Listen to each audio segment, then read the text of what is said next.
Samahan niyo ako sa mga kaganapan namin ngayon dahil isa ito sa pinakahihintay natin. Bali nang hiram nga lang din ako ng tricycle ngayon dahil may pupuntahan at may kukunin nga ako sa bayan. Mabuti na lang din talaga marunong na nga din ako mag-drive ng tricycle na kahit wala nga si Matt ay nakakahiram nga lang din ako ng tricycle kapag may pupuntahan ako. Dahil maulan nga nung mga nakaraang araw ay sobrang putik nga nitong tricycle kaya dumaan nga ako dito sa flowing para hugasan ko nga muna. Kung makikita nyo nga yung gulong nito nung araw na yan ay parang hinukay nga sa lupa. Kaya ayan, binubuhusan ko na nga lang din ng tubig para kahit papano ay mabawasan naman yung putik. Tabo nga lang din pala yung nadala ko niyan kaya pabalik-balik nga ako dun sa flowing. Nagmamadali nga ako nung araw na yan kaso nga lang talagang maputik itong tricycle. Nasanay lang din talaga ako nung may motor pa nga ako na palagi ko ang ginagamit na malinis. Syempre, mas maganda nga ay drive at komportable kapag malinis ang sasakyan natin. Nung palabas na nga ako ng barangay namin, nadaanan ko nga yung mga pamangkin ko na nasiraan nga sila ng sasakyan kaya ayan sinamahan ko nga din muna na bumili nga nitong pambelt yata yun dahil naputol nga daw yung ganyan ng sasakyan na gamit nila. At nung pagkahatid ko nga sa pamangkin ko, bali dinaanan ko na nga lang din si Ismael sa school nila para isama ko na nga lang din sa baler. Dumaan nga kami dito sa TJP para bilihin nga yung niresetang gamot para kay Papa. Binilihan ko nga rin dito si Ismael ng ice cream. Tignan nyo nga yung magiging reaction niya dyan. Sobrang saya niya nga dito ko nga lang rin nakita nung ine-edit ko na nga tong video.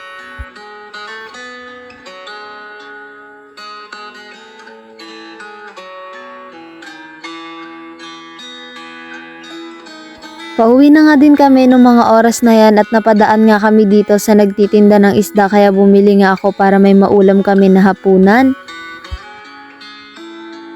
Fast forward na nga nung pagdating namin dito sa farm, ilang oras nga lang ay dumating na din itong si Matt. Dahil ito na nga din yung araw na pinakahihintay natin na mabawi nga natin siya ulit. Alam nyo guys, hindi ko maipaliwanag yung tuwang nadarama ko nung mga oras na yan dahil alam nyo naman at alam natin na iniyakan ko nga siya nung ipinaubaya ko nga si Matt sa iba. Dahil akala ko nga noon ay hindi ko na nga din siya mababawi. Kaso nga lang guys, syempre hindi pa ganun kalaki yung sinasahod ko dito sa Facebook kaya wala pa nga akong kakayanan talaga na makuha si Matt. Kaya ako lang din siya nabawi dahil may isang taong tumulong sa akin para mabawi nga si Matt. Kaya syempre yung sayang nadarama ko ngayon, pakiramdam ko ay kulang pa rin. Dahil para sa akin, mas magiging masaya ako ng sobra kapag nabawi ko nga si Matt na talagang pinaghirapan ko nga. Alam nyo ba guys na sobrang napamahal na din yung bagong nagmamayari kay Matt. Kaya ayan, nung mga oras nga na yan ay binabayaran ko na si Matt. Kaso nga lang ay hirap siyang tanggapin dahil nalulungkot nga din siya. Parang bumaligtad nga ngayon dahil nung unang nag-usap nga kami na pinaubaya ko nga sa kanya si Matt ay ganyan na ganyan nga din ako. Nung inabot niya nga sa akin yung binayad niya kay Matt ay halos ayaw ko nga din tanggapin kundi umiyak pa nga ako. Parang kailan lang nung nag-post nga ako ng video na pinaubaya ko na nga si Matt sa iba dahil walang wala na nga ako. Sobrang dami nga nag-comment doon na makakabalik din si Matt at mababawi din natin. At marami nga din nag-comment doon na gusto nga din nilang bawiin si Matt para sa akin. Kaso nga lang guys, kahit gustuhin nga nung iba na matulungan ako para mabawi nga si Matt ay wala nga rin silang kakayanan. Kaya sobra-sobra po ako nagpapasalamat sa nag-iisang tao na tumulong nga sa akin para mabawi ko si Matt. Huwag po kayo mag-alala dahil lahat po ng naitulong nyo hindi ko hahayaan na mauwi sa wala. At lahat po ng ito ay susuklian ko ng kabutihan katulad ng palagi nyo pong sinasabi sa akin. Ito nga pala si Sed, siya nga pala yung naging pangalawang may-ari ni Matt. Sa video nga na to mapapansin natin sa kanya na nalulungkot nga rin siya na mawawala na si Matt sa kanya. Alam nyo kahit ayaw na ayaw niya nga rin mawala si Matt sa kanya dahil napamahal na nga rin daw siya. Palagi niya nga sinasabi sa akin na kapag nakikita ko nga si Matt, nakikita niya nga daw yung reaksyon ko kung gaano ako kasaya at kung gaano ko nga namimiss si Matt. Kaya kung may kakayanan na nga daw ulit na bawiin si Matt ay hindi nga daw siya magdadalawang isip na ibalik. Kaya sobrang nagpapasalamat din ako kay Sed dahil iningatan niya nga si Matt at higit sa lahat ay napakabait niya nga at napakadali niya nga rin kausap. Siguro kung iba-iba nga lang ang nakabili kay Matt ay hindi na nga ito ibabalik sa akin. Dahil marami nga akong sticker dito galing sa mga kapwa ko vlogger kaya ayan nagbigay nga ako kila Sed dahil alam ko naman na mahilig nga siya sa sticker. At syempre para masuportahan na nga din yung ilan sa mga kapwa ko vlogger dito sa Aurora Province. Yung mga oras nga na to dahil paggabi na ay pauwi na rin pala sila. Sed, sobrang nagpapasalamat ako sa pag-aalaga mo kay Matt. Syempre taos pusong pasasalamat dahil hindi mo pinagkait na maibalik nga sa akin si Matt kahit alam kong sobrang sakit din para sa'yo. Hihilingin ko rin kay Lord na sana ay matupad mo nga din yung dream mo na motor. Alam kong hindi yun ipagkakait sa'yo dahil alam kong may mabuti kang puso. Guys, maraming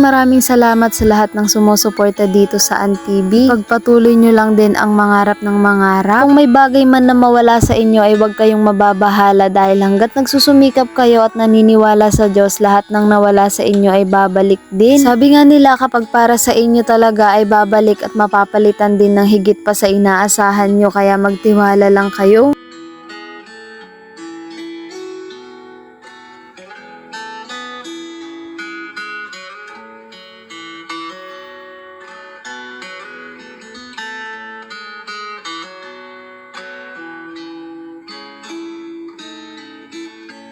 Okay na si Matt, guys. Okay na, ito na. Nabawi na natin. Dito na sa kubo natin. Ito pa rin siya. Saan siya pa rin si Matt. Wala na akong masabi. Sobrang saya, guys. Ayan o. Ang ganda pa rin ni Matt, guys.